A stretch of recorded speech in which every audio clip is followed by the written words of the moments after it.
Sacred Heart University in Fairfield, both dealing with the mumps. At least 41 people have been diagnosed at the Ivy League school and 8 diagnosed and 9 suspected cases at the Sacred Heart campus.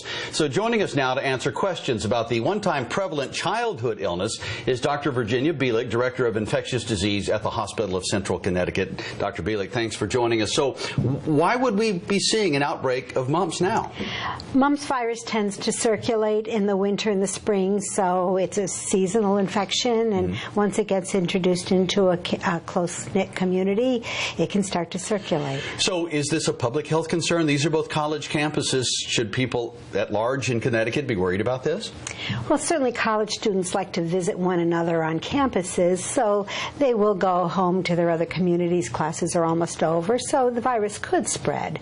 Most people who get mumps recover completely, however, and most of us have been vaccinated against mumps. Okay. Speaking of which, we understand that some of these college students who are being diagnosed now were vaccinated, and yet they still have mumps now. How does that happen? Great question.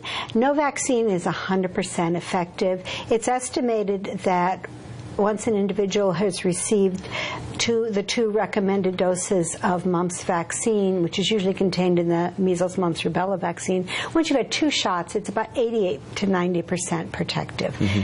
So it's possible that people can get vaccinated and still wind up with mumps. Most people, as you mentioned a moment ago, do recover fully, but there are lingering health effects for some people. What are those? Well, the virus can affect other organs, such as the pancreas, sometimes the testicles or the ovaries. Very rarely it will result in infertility, and the virus can also affect the brain. So we were talking just a moment ago in the break, and you were saying that a college dormitory atmosphere, that is like the perfect kind of place for mumps or I guess other infectious diseases to spread. Explain that.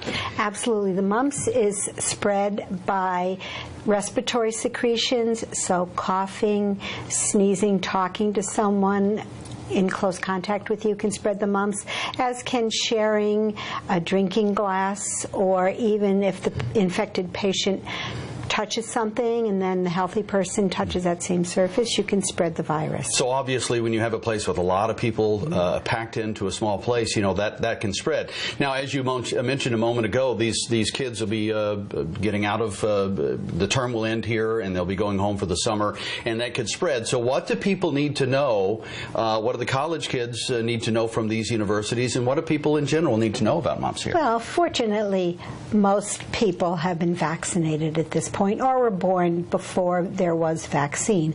There are, however, some people who cannot be vaccinated, some for medical reasons, others for religious or other reasons, so they are the most susceptible to getting mumps. We always say cover your cough, so if you're going to cough or sneeze into a Kleenex or into your elbow. If you're sick, avoid contact with other individuals who are healthy. Okay, Dr. Virginia Bielek, thanks for joining us today. It's a pleasure. Thank you.